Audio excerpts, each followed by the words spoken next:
Welcome, Tom McCloud. Well, Ed, what did you get me into? My goodness. You're going to find out very quickly this isn't necessarily my skill set. I love to talk, but a little bit daunting. Mark Twain said that there are two kinds of speakers. One who admits that he's nervous, and the other who's a liar. So, this is a great group. Roy Riggs, I was doing really good about this, and I wasn't nervous at all. And then I had breakfast with Roy yesterday, and Roy said, "Oh, I just never would do that because he said I like to teach, but at that deal they expect you to be funny." And all of a sudden, my mouth started getting dry, and I started thinking, well, I'm not funny. What am I going? And from then on, I've been scared to death about this. Like the heat's on, like I'm supposed to bring some great joke or something. So, I just got to tell you that you're probably not going to get that. I mean, okay, I did work on one, but okay, I'll try it. So it's really about my buddy Joe, Dr. Reese, and you may have heard this because it's already been circulating around the church quite a bit, but Joe ran out of gas the other day right down in front of the gas station. But he drives a big car, big Tahoe and so forth. He couldn't push the car over there, and so he walked over to the gas station, asked for a gas can, and they had just loaned one. Theirs out. They didn't have one. So Joe thought, well, I'm not very far away from this, and what can I do? And so he went back to the car, and the only thing that he had, only container he had in the car was a urinal. And I don't know why he carries a urinal in his car, but he's a doctor, okay? So he has this urinal, and he decides, well, I'm going to go back and maybe if I fill up that urinal, maybe that'll just be enough to get me just far enough to get into the gas station to fill up. So he fills up this urinal and then walks back to the car. And just as he's starting to pour the gas into the car, a couple of members from Park drove up, and they said, "Man, now that's an elder who has faith." Hey. It worked. I think my dad told that back in the 50s. I don't know. That's an old joke. But no, he actually tried to buy, but I bought. So I've heard he's kind of bad about that. But well, thank you for letting me come. Seriously, and I hope that I don't disappoint too badly here. But it's a real honor. I mean, you look at the list. Oh my goodness, some great Bible scholars, and I guess that's the thing that scares me the most. But we're family, right? So I brought my chair. I'd kind of like to, somebody accused me of being Frank Lott, and I said, well, maybe I'm his younger, little smaller brother. So I thought. First off, I just thought we'd talk for a minute. Is that all right? Can we just talk for a minute? So how are you? Doing okay? This has been a crazy 6 months, right? Crazy 6 months. And guess what? It's not going to get any better. The next 6 months are going to be wild.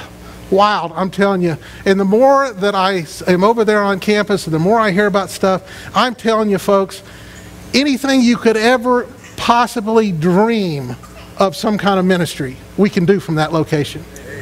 God is preparing us for that. I think He's been preparing us for that location for 50 years or however long, right? And is it going to be painful? Yeah. Are we going to probably lose our cool and argue with each other from time to time? Probably so. Any couples in here that argue every now and then? But it's going to work. God's got this. He absolutely has this. And I am so looking forward to it. So anyway, but I'm the sales guy. I'm the eternal optimist. So some of you maybe still, but that's okay. You'll come around. I'm telling you, when you see people that we're able to interact with that we've never been able to interact with before, then it'll be okay. Then it'll be worth it. And so, but it's going to take a lot of togetherness, a lot of faith, and a lot of understanding. So I got one solution to that. I think as we get to know each other better, then everything becomes better. So my challenge to you tonight, you may know everybody at your table real well, but my challenge to you tonight is that you look around your table right now and you make a point. You may know a whole lot about them, but you may not have ever heard their faith story. You may not have ever heard their testimony. And how can we do life together when we don't know that part of each other's story? I'm telling you, as a writer, everybody has a story. Everybody has a story. Some of our stories are a little bit more boring than others, but everybody has a story. And I can just tell you that, man, if you knew Carol Reese's story, you'd be amazed. You'd be amazed at how her mother raised those girls. Bud's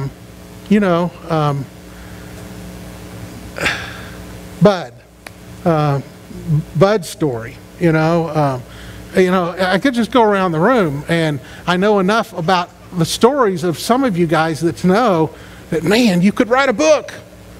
And we need to be sharing that. And once we share that together, then we become our own host of witnesses, right? And so I've been asked tonight to talk about Hebrews 11. I'd almost like to see a show of hands of all the people who have taught Hebrews 11. How many have taught Hebrews 11 10 times? Raise their hand. It'd be a big number, Remember, Hebrews 11 is the one where you have the hall of fame of all of those witnesses, right? So we're going to get there, I promise. But in the same way that I just encourage you to share your story with others, if it's okay, I'd like to share a little bit about mine. Is that all right? Can I share my story? Well, kind of an average guy, really. I was the baby of 4 children. My dad was an attorney. Mom was a homemaker. We had a good family. They were good parents. They raised us right. They took us to church. We prayed at meals. We made sure we were there most Sundays, especially Christmas and Easter. We were there all dressed up. They gave me that basis of the fact of, okay, so there must be a God, or, I was raised in that kind of foundation. But however, I got to tell you that my childhood faith was a little bit like Santa Claus. Santa Claus, you better watch out.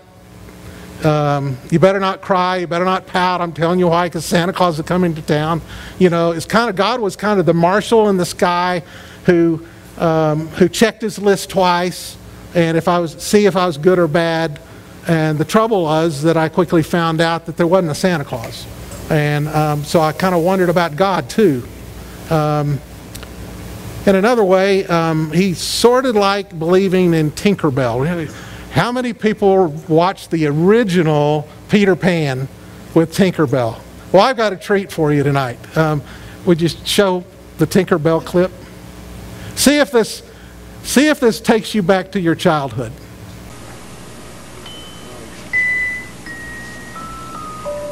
What's the matter with you?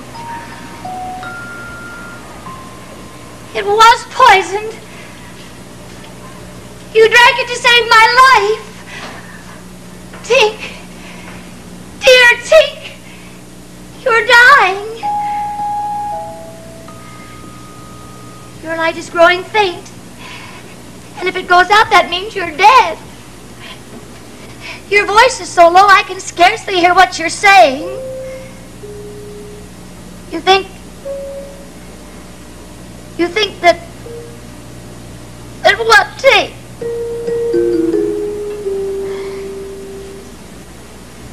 That you could get well again if children believed in fairies.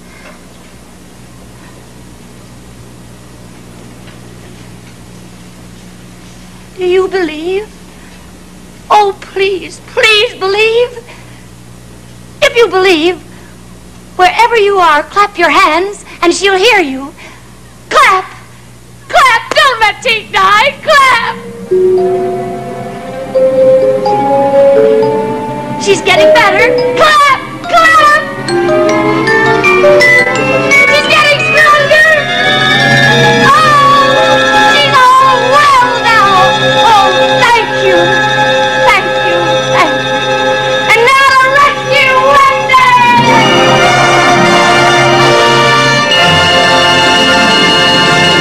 So how many of you remember crying?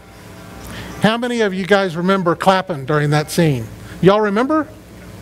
Man, it was so vivid in my childhood. I bet you my wife remembers. I bet you she cried back then. Probably watched it over and over. She's probably crying right now. But, you know, it was an adolescent faith. But an adolescent faith is like, you know, if you clap hard enough, then you believe. If you try hard enough, then you believe. It was up to me to make God exist. If I clapped hard enough, He would exist. Well, it was also another great theologian in my life, and that was the Cowardly Lion. Let's see the Cowardly Lion. I do believe in spooks. I do believe in spooks. I do believe in spooks. I do believe in spooks. I do.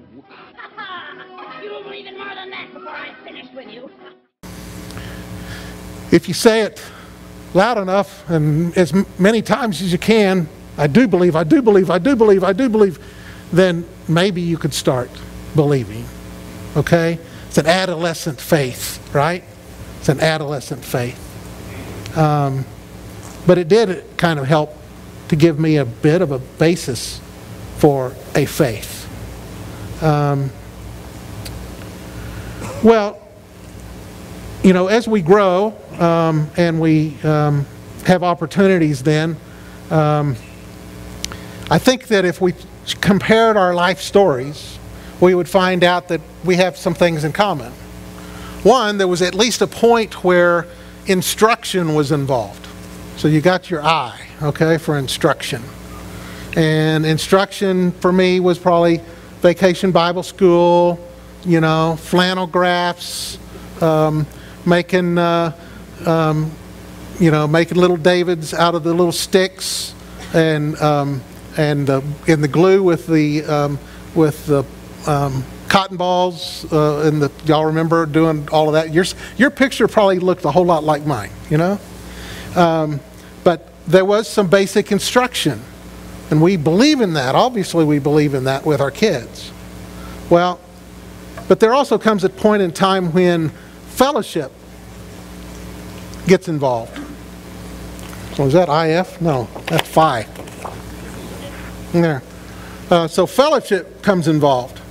For me, believe it or not, I was a young little athlete, loved to play ball, and I lived in Atlanta, and we had a thing called Gray Y. Gray Y was great because you could, they was all coached by Emory theological students. Great program, great men, and they just really poured into us. And Bill Williams was my coach, and just such a great man of God, and ended up preaching in Arkansas. I think he's still alive.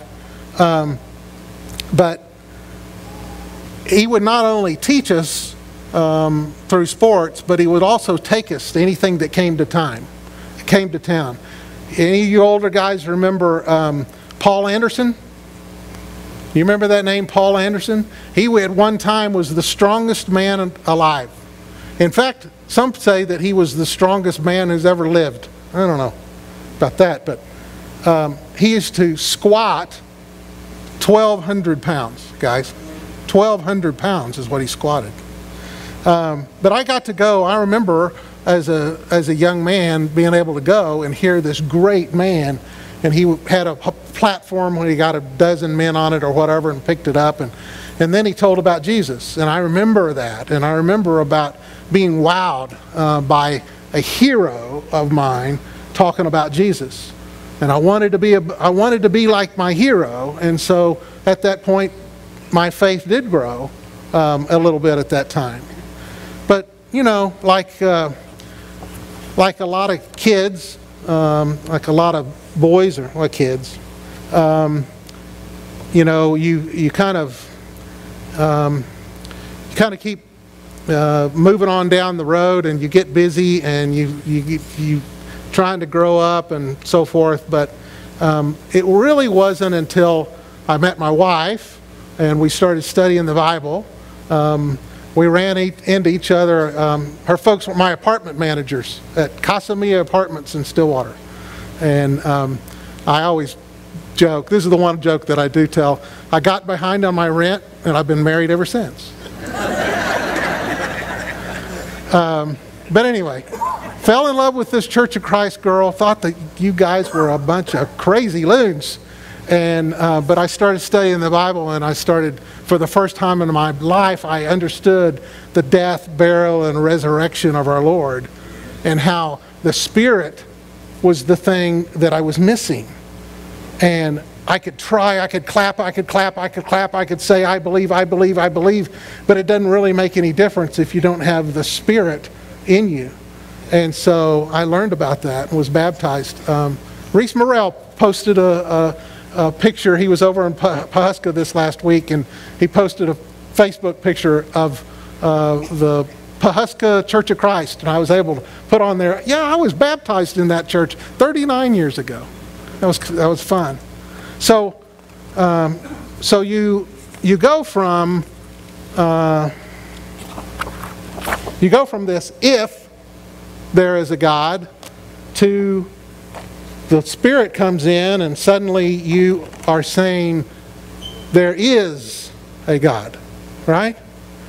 I looked up faith in Oxford Dictionary, and I got to tell you that I don't agree with them at all. They do say that faith is the complete trust or confidence in someone or something. I can see that. If you have faith in a politician or a teacher or something, I can see that. But the religious answer is a strong belief in God or in the doctrines of a religion based on spiritual apprehension rather than proof. I've got to disagree with that, because when I put on my Lord in baptism, it was because God started showing me how real He was. He was not my parents' God. He was not my coach's God. He was not Paul Anderson's God. He was my God. And I started seeing God in every place that I looked, in His wonderful design, and the way that you guys love each other. And that's my proof. And I don't have to, it doesn't have to be a maybe, guess, hope, whatever. I wouldn't have been baptized if I didn't believe this. So to me, there is a God. So my faith walk continued to grow, and then I think that if you're like me, then you go from that to trying to do Christ, trying to be a Christian, and God, and praying and seeing God answer prayers, and then your faith goes to a whole another level. TJ that was mentioned had severe asthma, and we almost lost him so many times as a youngster, and at night late, and we've given him all the medication we can possibly give him, and and he's still bad, and calling the parents in, and but God coming to the rescue.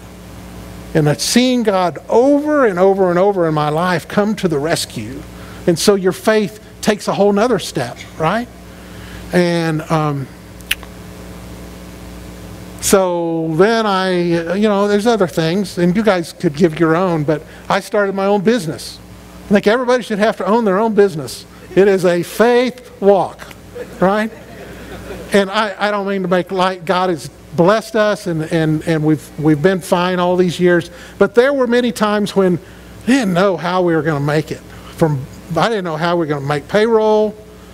I mean, I remember one time in particular, I was sitting there at my desk, and I was just about to have to go tell Stephanie Reel, and I think Shannon was working for us at the time and so forth, that I couldn't pay him. I didn't have the money to pay him. I didn't know what I was going to do. And I was just like sweating bullets and praying and praying and praying about it. And I went out to the mailbox and opened the mail, and there was a check and a letter from a guy who was doing a little business with me. He was an insurance agent, and he said, hey, for my books, it would just be easier if I went ahead and paid you for the whole year. So I hope that's okay, and closes a check for X amount. And I was just like, Lord, why will I ever doubt you again? But I did. Next month, having trouble again. Still having trouble making the bills, you know. And lo and behold, here we go again. God blessed us. God blessed us. God blessed us. And I'm pretty slow, but in time, you start realizing that God is in the prayer answering business, and that He really is real. He really is my God. So if you're like me, the process of coming to faith goes something like this. You got instruction, you got fellowship, you got the Holy Spirit, and then you have experience.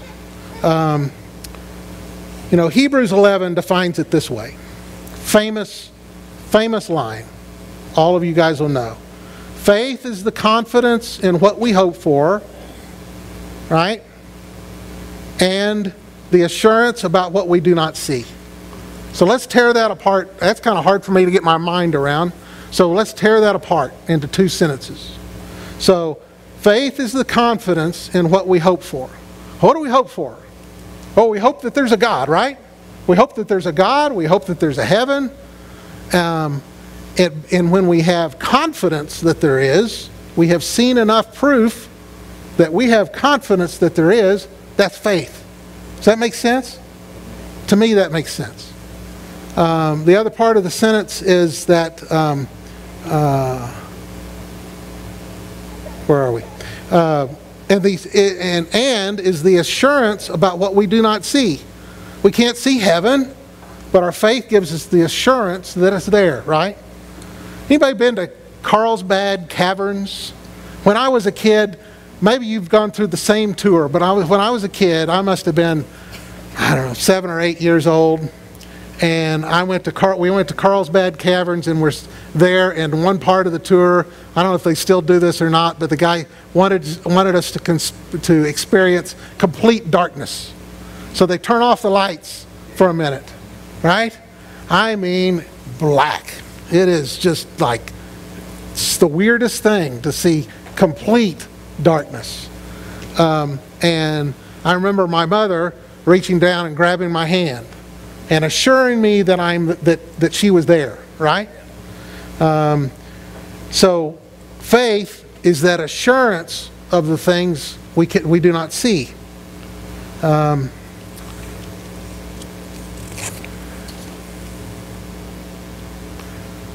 So we're called to faith in Christ Jesus, but that faith is not a blind one. It's not something that we can just cook up and just believe just because most of America believes it. To have a real faith, it's based upon our knowledge and our experience and our proof of seeing love in the room and our proof of seeing God work, that it becomes real. And it obviously became real to me. So, I told you we'd finally get to Hebrews 11. Here we go. It goes through all these Bible heroes. But I'm going to try to say what I kind of think some of them have in common. So the first slide, I think, one of the things they did was they understood that they were supposed to do as they were told. All right? So I always felt sorry for Cain, you know, in the story of them bringing sacrifices. You know, I thought, well, Cain's heart was surely in the right place. He'd worked hard growing those crops and brought that sacrifice to God. But I have to believe that he knew better, that they had been told what to do. We don't know that specifically. I don't think it, but there was at least example that it was supposed to be sacrifice of meat, right? But Cain thought he had a bright idea. Surely I can do this. I remember one of the first jobs that I had. I was hired to clean up this carpentry shop, and I went into this carpentry shop, and they handed me a broom, push broom, and the place was just sawdust just going everywhere. And the guy said, "Okay, so your job is to sweep the floor." And I said, "Well, then what next?" He said, "No, just sweep the floor."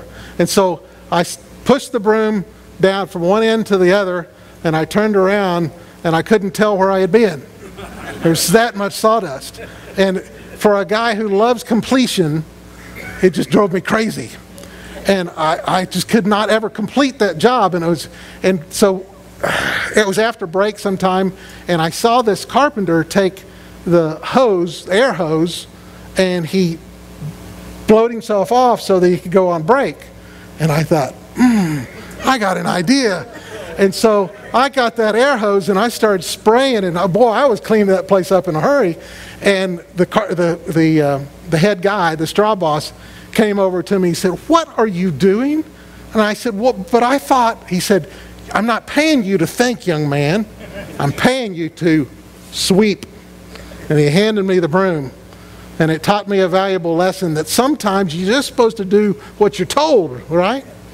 And I think that was part of the lesson here, part of the reason why Abel was well respected in God's eyes, because he did what he was told.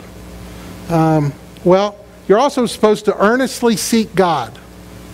We know that Enoch did this. He didn't even die. What a crazy thing is that? So who do we seek earnestly? What does it mean to seek something earnestly? What does that mean to you? Or they were also people who listened and obeyed. Okay, so now I've read all the stuff. I get it that maybe there was rain before Noah, but I was always taught that there was this mist. How were you guys taught this? There was this mist covering, and that it never rained before Noah. And now scientists and theologians are saying, well, that's not true, couldn't be true, blah, blah, blah. But if it were true, isn't it mind-boggling that Noah didn't even know what a raindrop was? God told him, okay, so this is going to happen. It must have blown his mind to think about, okay, so I don't really know what this raindrop looks like, nor do I know what a storm is going to look like, or high water is going to look like, but yet he believed. Yet he did what he was supposed to do, and God counted that as faithfulness. Well, we're also supposed to believe in God's promises. So, Abraham is the great example of that, right? So Abraham went where God told him, expecting God to fulfill his promises. Sarah was having a baby at 100. He just expected God to believe, to fulfill the promises. He marching his son up there to sacrifice. What in the world are you going to do? But he just expected that God was going to fulfill promises. So faith like this, and this would be the next slide. So the faith like this would allow believers to seemingly take really big chances. So maybe an example of that is Moses' parents hiding him for 3 months. Faith like this calls people to stand on principle. Moses could have taken the easy route. He could have told everybody he was the son of Pharaoh's daughter. But instead, he was mistreated along with the people of God rather than to enjoy the fleeting pleasures of sin. He was willing to stand on principle. Well, faith like this also implores people to hold on to their heritage. Moses could have let go of all the heritage, but he knew that that was important, and he held fast to it. They have courage in the face of trial. You know, when those people were marching through the Red Sea. Man, don't you wish you could have seen that? Oh, I don't know. Probably a gruesome sight, but amazing. It had to be just mind-boggling. Well, and also to serve in the face of danger. So in Hebrews, the example there is Rahab. You know, so they march around Jericho. You remember the story. March around Jericho 7 times. Rahab's in there with her family. All the walls fall down. They go in there and they kill every living thing. Every living thing. Little babies, old people, everything. They killed every little thing except Rahab and her family. Right? Rahab displayed great faith. So, it also tells us in Hebrews that God delivers, that God delivered all the time, that He shut the mouth of lions, that He quenched the fury of flames, that people escaped the edge of the sword, that they became powerful in battle, they routed armies, and they were even raised from the dead. But there's a flip side of that too. Some people who had extreme faith died. They were tortured, flogged, chained, imprisoned, stoned, sawed in two, killed by the sword. Some experienced great poverty.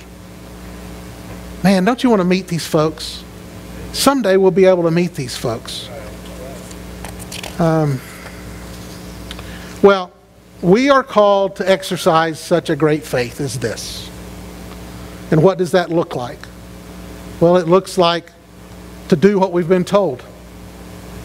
Maybe that's to hang in there when you're in a really tough marriage. To earnestly seek God. You know, I just can't think of a better example than Bud and Sue Hammonds. They continue to study. I'm like, you guys have studied all of your lives and you continue to feed on the Word every day. And that is so impressive to me that they earnestly seek God every day. Well, we're taught to listen and obey even when it doesn't make sense. I think of Carrie and Todd Ogle that continue to rescue these little babies and take them into their house, knowing that they're going to attach themselves to these little babies and it's going to be extremely painful. It doesn't make any sense, but yet God calls them to that and they listen and obey. Well, and then I'm sorry, but I got to use Alan Trimble as an example as well. To believe God's promises. I was blessed to be able to have lunch with Alan the other day, and I hope he doesn't get mad at me for telling this story, but you know, he was saying, well, you know, Tom, truth is that even at best, I've only got a couple of years. But I got to tell you, it may be the fourth quarter, or we're winning 42-7. And we got this thing won.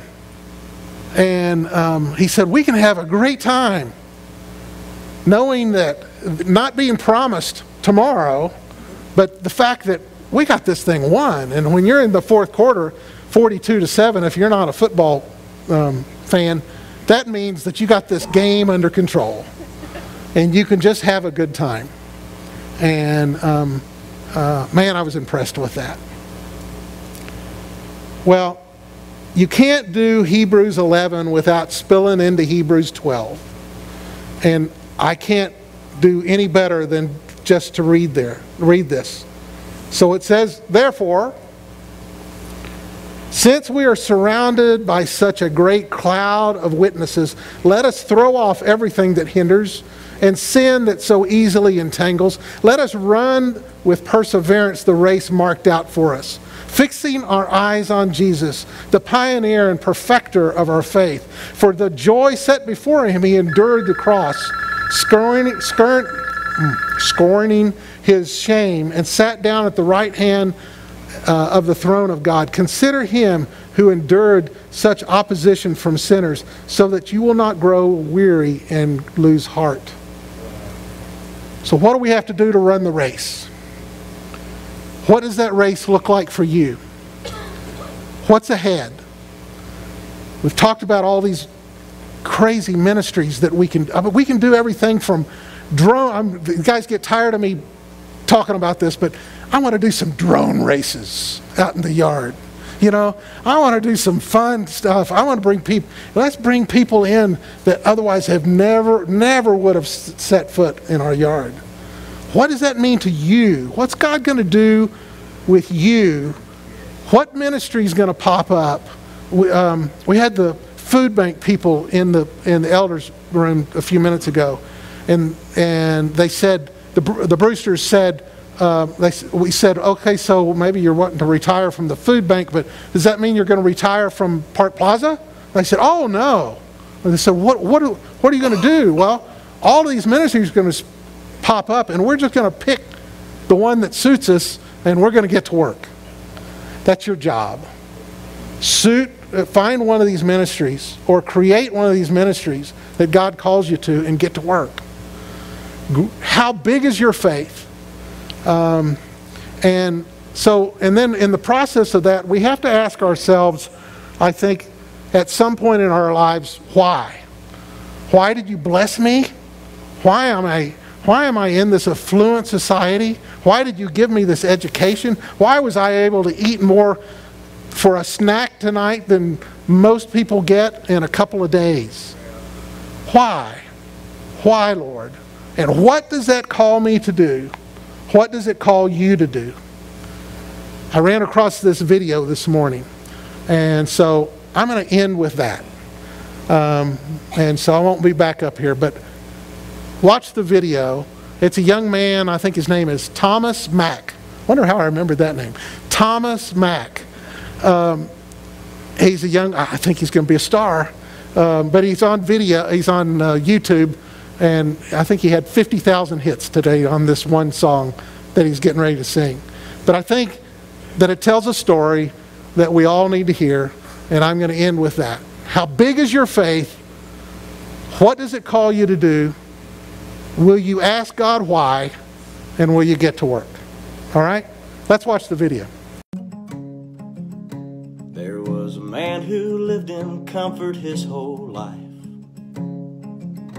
Never felt lonely, strain, or strife. Had a place to lay his head down every night, and he never asked God why. Had shiny cars and miles of land. Everything ever wanted by a man. Found every treasure that he seeked to find, and he never asked God why. He just built his castle tall, and he built his fences wide. Some say he had it all, and he never asked God why. There was a man who lived in hunger, fear, and pain, but he wasn't one to waste time to complain. No, he didn't have a perfect life, and he never asked God why. He found a mighty castle tall and wide. He only wished to rest there for a night. He walked up to the gate, and when he tried, he couldn't get inside. And he asked the man why. He said, I built my castle tall, and I built my fences wide. My friend, you're just too small to ever get inside. Don't you see that's why?